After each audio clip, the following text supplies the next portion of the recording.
돌같이 굳은 마음인가? 내 마음은 돌같이 굳은 마음인가? 아니면 살같이 부드러운 마음인가? 한번 보세요. 자신의 마음을 한번 보시기 바랍니다. 어때요? 굳어 있습니까? 살같이 부드럽습니까?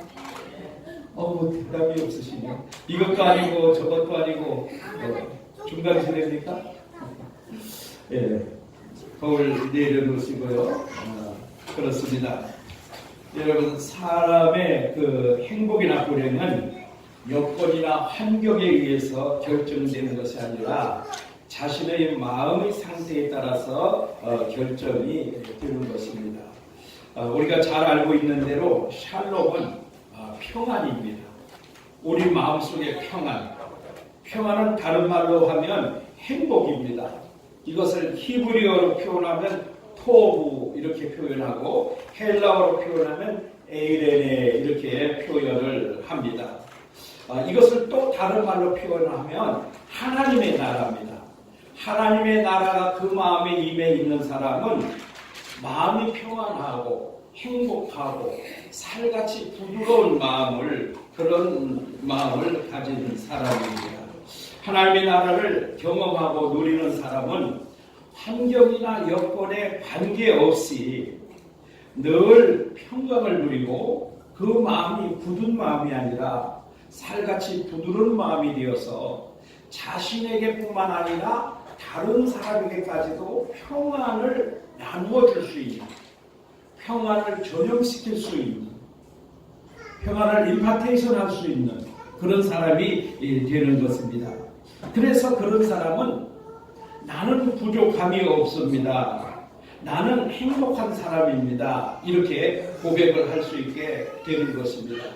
잠언 4장 23절에 무릇 지킬 만한 것보다 더욱 내 마음을 지키라. 생명의 근원이 이에서 남이라. 이렇게 말씀했습니다. 그런데 이거는 종교적인 용어라고 볼 수 있고 의학적인 용어로 이 말씀을 바꾼다면 무릇 지킬 만한 것보다 더욱 내 마음을 지키라. 건강의 근원이 이에서 남이라. 이렇게 표현할 수가 있고요. 또 이것을 경제적인 용어로 바꾸면 무릇 지킬 만한 것보다 더욱 내 마음을 지키라. 생산성이 이에서 남이라. 이렇게 표현을 할 수가 있습니다. 그러니까 우리가 평안이 됐든 건강이 됐든 우리가 하는 사업이 잘 되는 일이 됐든 모두가 어디에서부터 시작된다고요? 마음에서부터 나온다. 그렇게 말씀하고 있습니다. 그렇습니다. 사람의 마음은 헤아릴 수 없을 정도로 복잡하고 다양합니다. 아마 오늘 여기에 계신 여러분이 모두의 마음이 다 다를 줄 압니다. 마음이 똑같은 사람이 지금 한 사람도 없습니다. 아주 복잡하고 다양하고 100명이 모이면 100가지의 마음의 상태가 있고 1000명이 모이면 1000가지 상태의 마음이 있을 수밖에 없습니다. 이 참 마음은 다양하고 복잡한데 순수한 마음을 가진 사람도 있고 청결한 마음, 사랑하는 마음, 만족하며 감사하는 마음 같이 좋은 상태의 마음을 가진 분도 있고 또 그렇지 못한 분도 있을 것입니다. 그러나 우리가 부드러운 마음, 하나님 말씀에 순종하는 마음, 이런 마음을 가진 사람은 천국을 누리는 행복한 사람일 줄로 믿습니다. 그러나 반면에 불평하고 원망하는 마음, 시기하고 질투하는 마음, 칼과 같이 날카로운 마음, 하나님 말씀에 전혀 반응하지 않고 하나님을 떠나 있는 마음은 돌같이 굳은 마음입니다.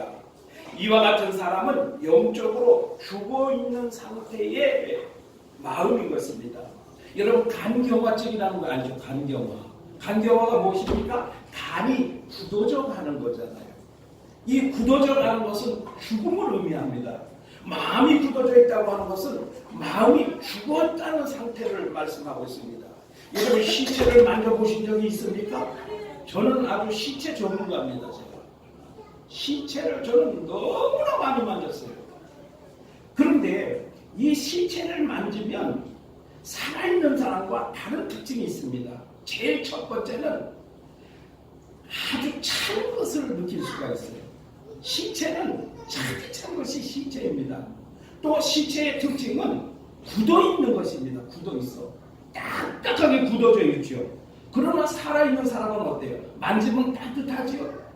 만지면 촉감이 좋잖아요. 그러니까 젊은 남녀가 사랑하면 서로 손을 잡고 사랑이 서로 느껴지지 않습니까? 근데 죽은 사람을 만져서는 사랑이 느껴질 수가 없어요. 좋은 느낌이 느껴질 수가 없어요. 그러니까 오늘 이 돌같이 굳은 마음이 있는 사람은 영적으로 죽어있는 상태다. 살같이 부드러운 마음을 가지고 있는 사람은 영적으로 건강한 사람이고 생명력이 있는 사람이고 살아있는 사람이다.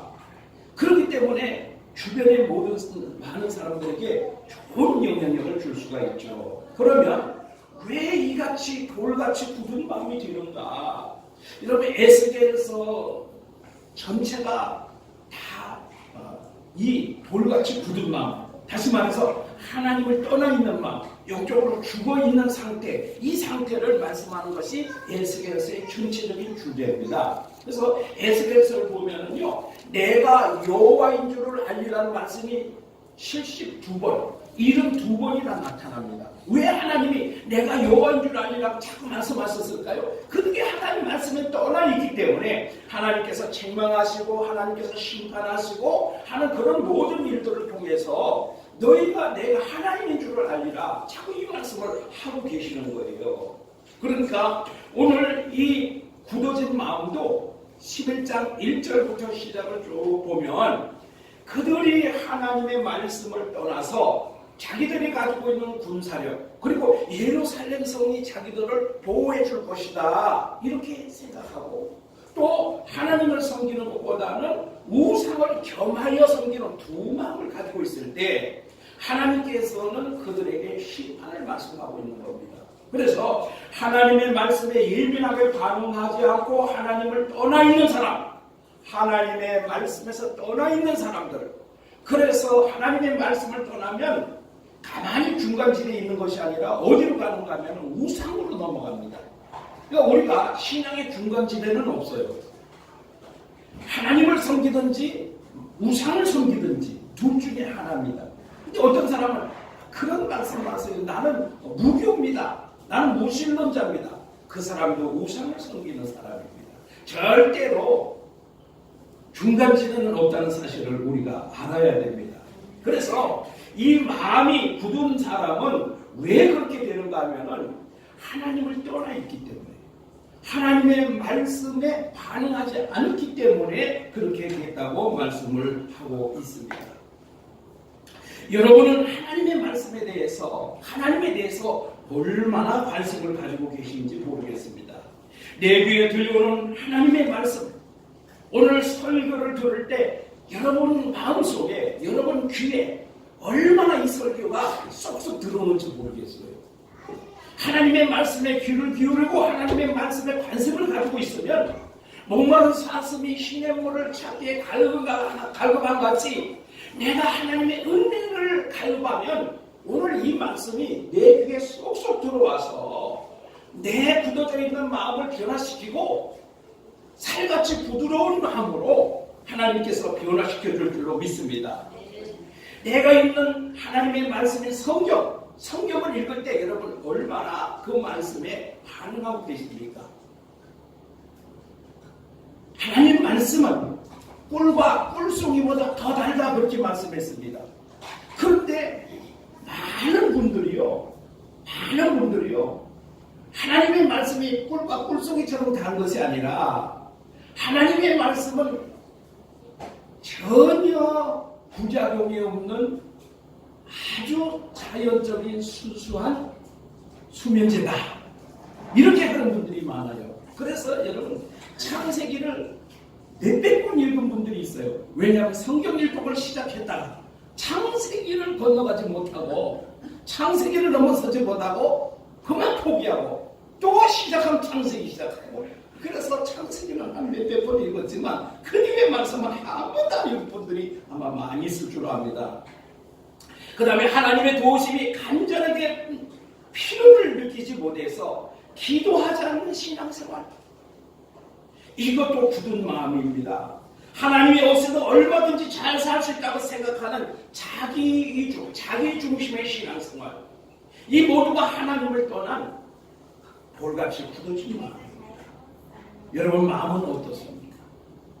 지금 제가 말씀을 드린 이건 아주 극히 일부의 말씀인데 여기 말씀에 해당이 되십니까? 그러면 내 마음은 굳어져 있구나. 이렇게 진단하시기 바랍니다. 돌같이 굳어진 마음의 원인을 오늘 하나님이 말씀해 주셨습니다. 그런데 이 돌같이 굳어진 마음은 하나님의 심판을 받게 되고 있어요. 그래서 이스라엘 백성들이, 유다 백성들이 지금 어디로 갔습니까? 바벨론의 포로로 끌려가 있잖아요.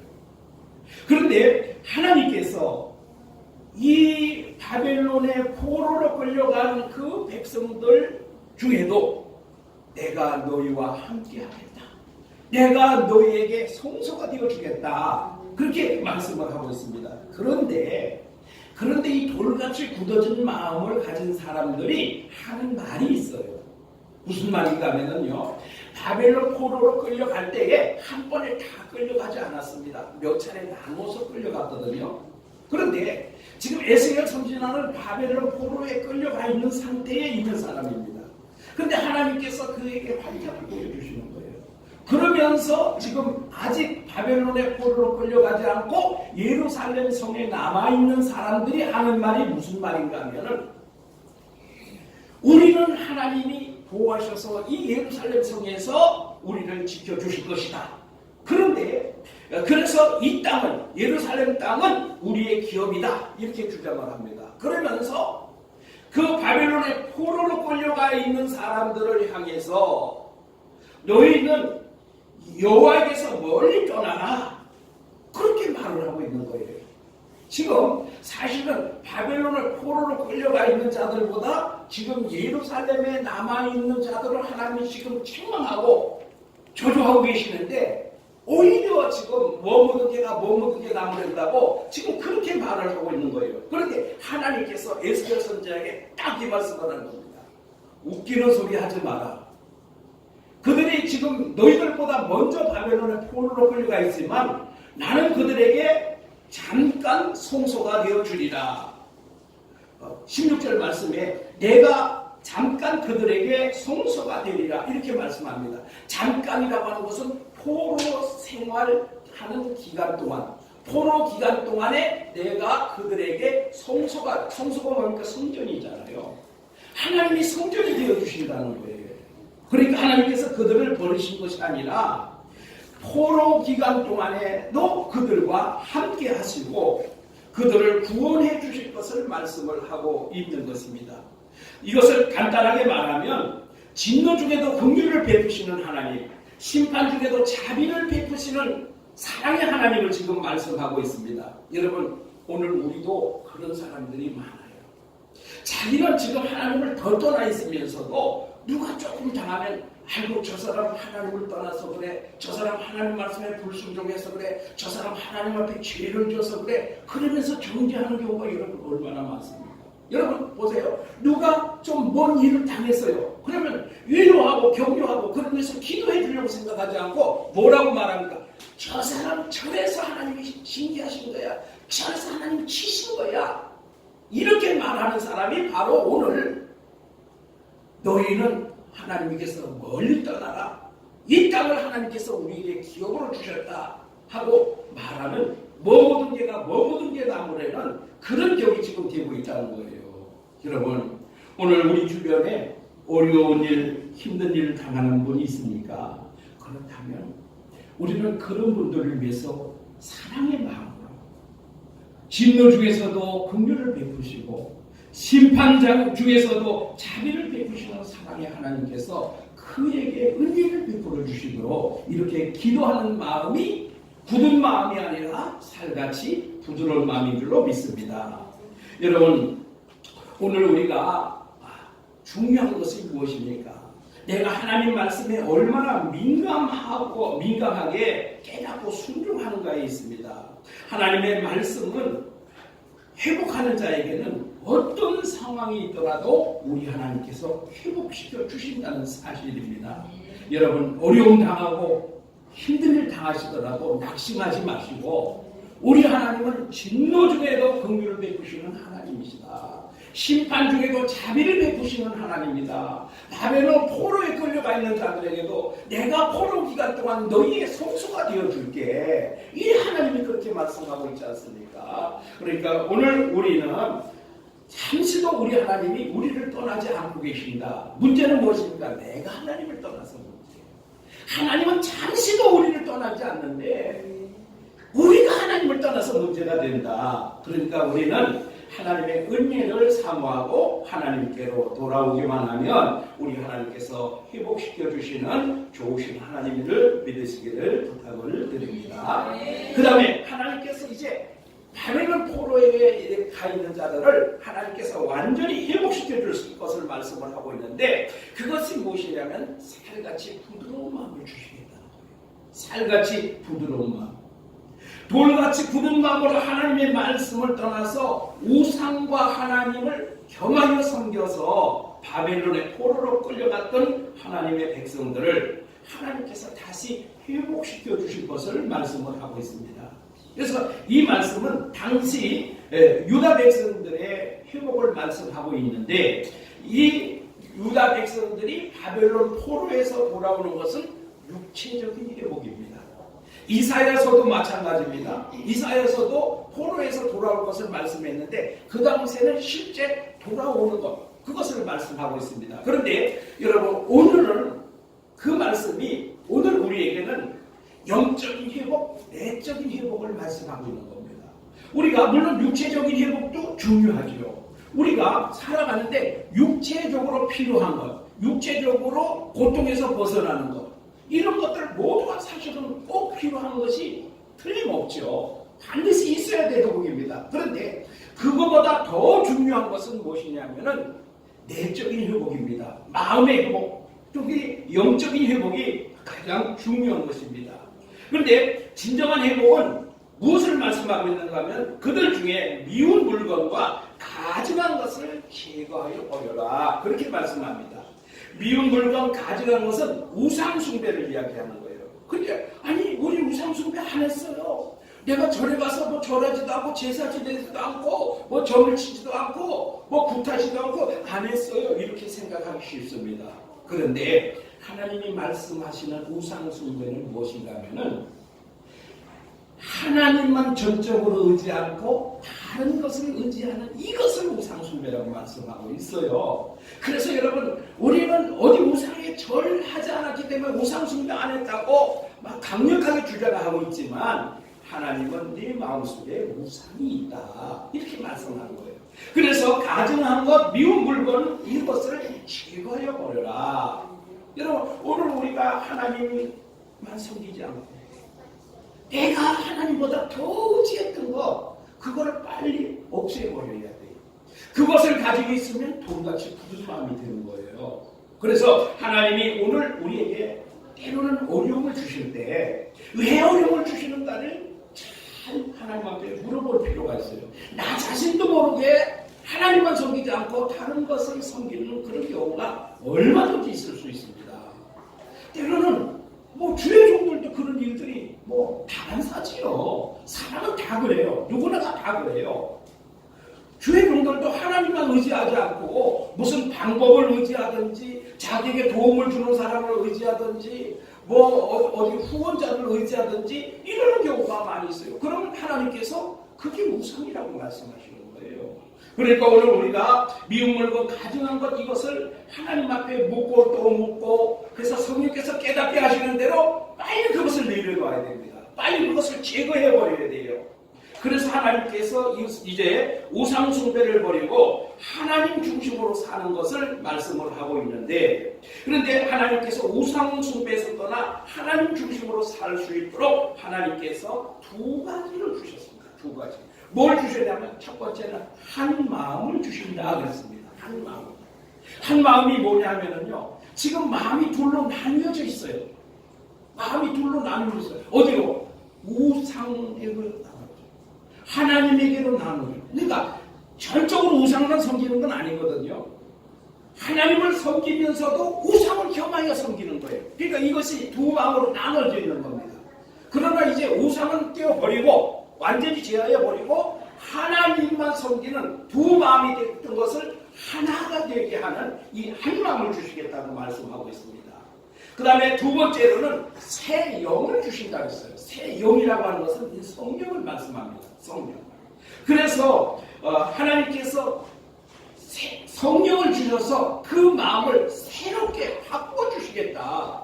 지금 두 마음이 됐던 마음을, 우상을 숭배하던 마음을 하나님께서 새롭게 하여 주시겠다. 거듭나게 하여 주시겠다. 새롭게 태어나게 해 주시겠다. 그렇게 말씀합니다. 여러분, 사실요, 우리가 우리 힘으로는 우상을 제거할 수 없어요. 우리 힘으로는 육신이 좋아하는 것, 육신을 따라 할 수밖에 없습니다. 그런데 하나님께서 하시면, 하나님께서 성령을 주시면 변화가 일어나기 시작합니다. 이것이 이제 살아나는 거죠. 대표적인 예가 에스겔서 37장이죠. 우리가 잘 알고 있는 대로 마른 뼈의 그 골짜기에 하나님께서 에스겔 선지자를 데려가셔서 환상으로 그 마른 뼈가 가득한 골짜기의 환상을 보여주십니다. 근데 그것이 무엇이냐? 이스라엘 백성들의 영적인 상태다. 이스라엘 백성들이 이렇게 마른 뼈가 가득한 그런 골짜기에 마른 뼈들과 같은 그런 상태가 되었다. 마른 뼈와 같은 이스라엘 백성들의 영적인 상태입니다. 그 다음에 하나님께서 그 마른 뼈들을 살리신다고 말씀하고 있죠. 에스겔서 48장에 보면 어떤 말씀이 기록되어 있습니까? 성전 문지방으로부터 시작되는 아주 자그마한 물줄기를 말씀하고 있죠. 근데 그 물줄기가 발목에 이르고 무릎에 이르고 허리에 이르고 완전히 잠겨서 헤엄할 정도의 큰 강물을 이루게 되죠. 근데 그 강물이 흘러가는 곳마다 그 지금 우리가 말하는 사해바다, 염해라고 표현해야 정확한 말인데요. 거기에 생물이 살 수 없다고 해서 사해바다라고 이렇게 이름을 하기도 하는데 정확한 이름은 아닙니다. 염해, 소금바다라고 표현을 해야 맞습니다. 그런데 그 생물이 살 수 없는 그 염해로 그 물이 흘러들어가서 거기에 그물치는 어부가 있게 하겠다. 또 그 강가에 길가에는 많은 나무들이 있는데 12달 달마다 과실을 맺고 그 잎사귀는 치료하는 치료약이 될 것이다. 그러니까 성령이 가는 곳마다 죽었던 것이 살아나는 역사가 일어나고 또 치유하는 역사가 일어날 것이다. 이렇게 말씀하고 있습니다. 여러분, 성령을 받으면 사람의 마음에 변화가 일어나기 시작을 합니다. 돌같이 굳은 마음은 살같이 부드러운 마음으로 변화가 일어나게 됩니다.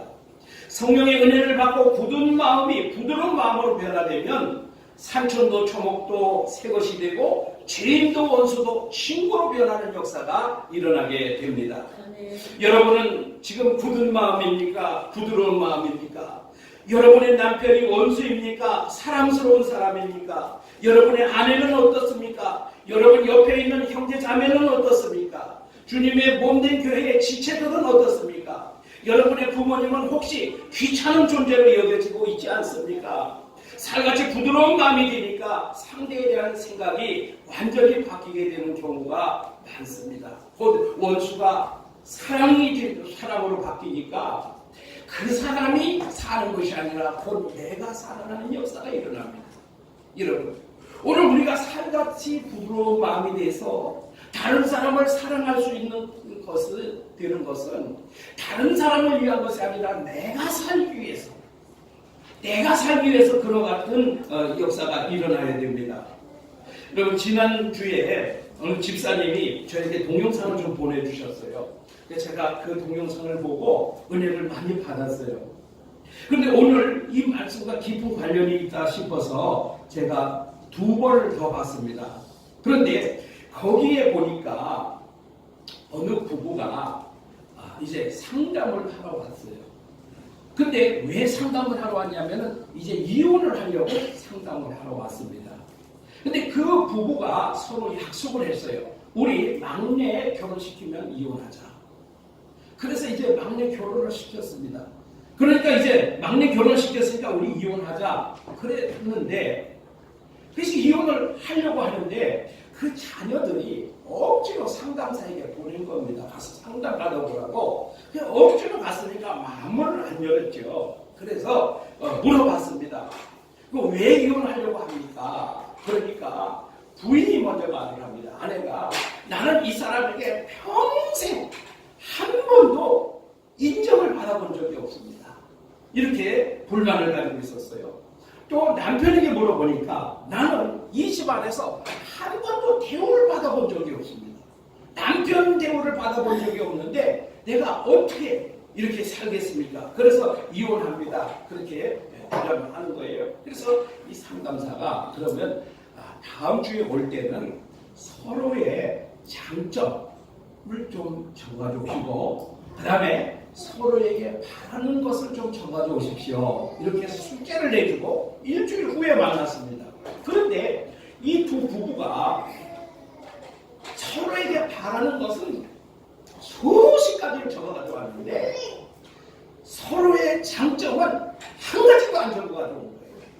왜냐하면 상담을 받아가지고 우리가 회복이 되어야 되겠다 이런 마음으로 온 게 아니고 자녀들에 의해서 억지로 상담을 한 것이기 때문에 전혀 개선할 의지가 없었던 거죠. 그래서 이제 상담을 다시 하고 그리고 이제 다음 주에 한번 더 보십시다. 그래서 돌려보냈어요. 그 다음 주에 만났습니다. 근데 이제 그 부인과 상담을 합니다. 부인과 상담을 하는데 부인이 울면서 이런 얘기를 합니다. 나는 정말 어렵게 사는 사람이기 때문에 정말 돈 많은 집에 시집을 가서 좀 잘 살아야 되겠다 이런 생각을 가지고 그 사람 남편을 선택을 했다는 거예요. 그런데 돈은 많았는데 이 남편이 자기를 한 번도 인정을 안 해요. 근데 이 여자가 아내가 굉장히 미인이랍니다. 미인. 자기가 미인인데도 불구하고 한 번도 당신 참 예뻐, 당신 참 미인이야 이런 소리를 한 번도 안 하고 늘 자녀들 앞에서 무시하고 그리고 폭언하고 그렇게 했다는 거예요. 그래서 그것이 상처가 되어가지고 차곡차곡 쌓여서 이제 나이가 들게 되었을 때 이혼을 하려고 합니다. 근데 남편에게 물어봤습니다. 왜 이혼을 하려고 합니까? 그러니까 나는 이 집에서 똥을 한 번 제대로 넣어본 적이 없다. 그렇게 이야기를 하더라는 거예요. 그래서 왜 그렇습니까? 그러니까 이 안방에 화장실에서 놓으면 똥냄새가 안방에 난다고 구박을 하고 또 거실에 나와서 똥을 놓으면 온 집안에 똥냄새가 퍼진다고 구박을 하고 집에서 똥을 한 번도 제대로 넣어본 적이 없는데 내가 평생 벌어가지고 이렇게 가족들 먹이 살리고 부양하고 이렇게 일으키고 이렇게 해놨는데 그럼 내가 집에서 똥도 한 번 제대로 못 넣으면 내가 이 사는 의미가 뭐가 있느냐? 그래서 이혼해야 된다. 그렇게 이야기를 하더라고요. 그래서 아내가 아내에게 이제 말을 할 때 아내를 상담하는데 아내가 자기는 한 번도 정말 이 집에서 아내로 사랑하는 사람으로 인정을 받아본 적이 없다고 그렇게 울더라는 거예요. 그래서 그 우는 모습을 보고 상담사가 그 남편에게 물었습니다. 지금 아내가 이렇게 우는 모습을 보니까 어떻습니까? 마음이 어떻습니까? 이렇게 물으니까 남편이 아내의 우는 모습 속에서 아주 그 어린 소녀의 모습을 보게 된다. 불쌍한 거죠. 어른이 됐지만 아직 성인이 되지 못한 그 어린 그 모습을 보게 된 거죠. 그래서 이제 상담을 하면서 혹시 한 가지만이라도 서로가 좀 장점을 이해해 줄 수 있겠냐 그랬더니 남편이 그렇게 말하더라고요. 우리 아내가 좀 나이는 먹었어도 아직 그래도 좀 미인은 미인입니다. 이렇게 한마디를 하더라는 거예요. 그러니까 아내가 통곡을 하더라는 거예요. 왜냐하면 남편의 입에서 자기가 미인이라는 소리를 처음 들었다는 거예요. 살아요. 몇십 년을 살아도. 그러니까 통곡을 하더라는 거예요. 그래서 아내에게 물었습니다. 그럼 남편의 장점 한 가지 좀 이야기해 줄 수 있습니까? 그러니까 아내가 이야기하기를 우리 남편은 장이 튼튼해서 똥을 잘 넣어요. 그렇게 그 아내가 똥냄새 난다고 남편을 구박할 이유가 무엇입니까? 똥냄새가 나서 그런 것이 아니고 자기를 대우해주지 않고 인정해주지 않는 그 불만, 그 상처, 그것을 그렇게 표현할 수밖에 없었던 거죠. 그런데 서로가 그 장점을 한 가지라도 인정하고 마음이 바뀌어서 사랑하는 마음으로 바라보니까 그렇게 냄새나던 똥냄새도 사랑하게 되는 거예요. 아멘. 아멘입니까? 아멘. 시간이 조금 더 들어도 제가 두 가지만 더 들도록 하겠습니다. 그 우리나라에 그 내적 치유자의 내적 치유 권위자가 있는데요. 정태기 교수라는 분이 있습니다. 정태기 교수. 이분이 아주 유명하신 분입니다. 그런데 이분이 유학을 갔어요. 이 상담을 공부하기 위해서 유학을 갔습니다. 유학을 가서 공부를 하는데 이 지도 교수님이 한번 불렀어요. 불러가지고 학생 그렇게 변화가 안 일어나면 나는 당신을 지도해 줄 수 없다. 논문 지도도 해줄 수 없고 더 이상 나는 당신을 지도해 줄 수 없다. 왜냐하면 이 마음속에 상처가 가득한 게 있었거든요. 그러니까 상담을 그냥 이 이론 지식으로만 공부하는 것이 아니고 이 마음이 되어야 되잖아요. 상담할 수 있는 마음이 되어야 되잖아요. 근데 이분은 상처가 가득 차 있기 때문에 상담자로서의 전혀 자격을 갖추고 있지를 못하는 거예요. 거의 공부를 마치고 이제 논문 쓸 단계가 됐는데도 전혀 변화가 안 일어난 거예요. 그래서 이 교수님이 마지막 1주간의 시간을 주겠다. 마지막 1주간의 시간을 주는데 그 아버지 때문에 상처가 있었다는 것을 교수님이 아는 거죠. 1주간의 시간을 주는데 아버지에 대해서 감사한 내용 한 가지만 적어가지고 오면 내가 학생의 지도를 논문 지도를 해주겠다. 이렇게 약속을 했어요. 일주일이 다 돼갑니다. 일주일이. 도저히 아버지에 대한 감사한 것을 아무리 생각해내도 생각이 안 나는 거예요. 내일 이제 교수님한테 가야 되는데 내일 가서 우리 아버지가 이렇게 감사한 분이었습니다. 이 소리 한마디 못하면 자기 이제 보따리 싸가지고 고고로 들어와야 되는데 큰일 났어요. 그래서 가만히 생각을 해보니까 뭔가 한 가지가 생각이 나더라는 거예요. 일주일 동안 생각해서 한 가지가 나왔어요. 아버지에게 감사한 마음이 한 가지가 생각이 났어요. 근데 이 아버지는 어떤 사람이냐면 자기가 어렸을 때 첩을 얻어가지고 딴 살림을 차린 사람이에요. 그리고 타작할 때가 되면 그 어머니가 홀로 농사 지어놓은 거 그거 뺏으러 오는 거예요. 근데 자기 어머니는 그 아버지 들일 약을 따르고 있는 거예요. 아버지가 그 뺏으러 오면 그걸 보고 얼마나 상처가 되나. 그리고 어렸을 때 자기가 맛있는 반찬 먹으러 젓가락이 가면 휘싸대기를 때리더라고요. 그런 아버지에 대한 상처 때문에 평생을 이 정태기 교수는 마음을 열지 못해요. 근데 이 교수님이 그와 같은 숙제를 내줍니다. 근데 딱 한 가지가 생각이 나는데 무슨 생각이 나냐면 운동회를 하는데 엄마는 바빠서 못 오고 아무도 자기 가족은 오지 않았어요. 점심도 굴물판이에요. 다른 사람들 다 맛있는 거 먹고 난리가 났어요. 근데 그때 아버지가 나타났어요. 아버지가 나타났는데 뭘 가져왔냐면 고구마 2개.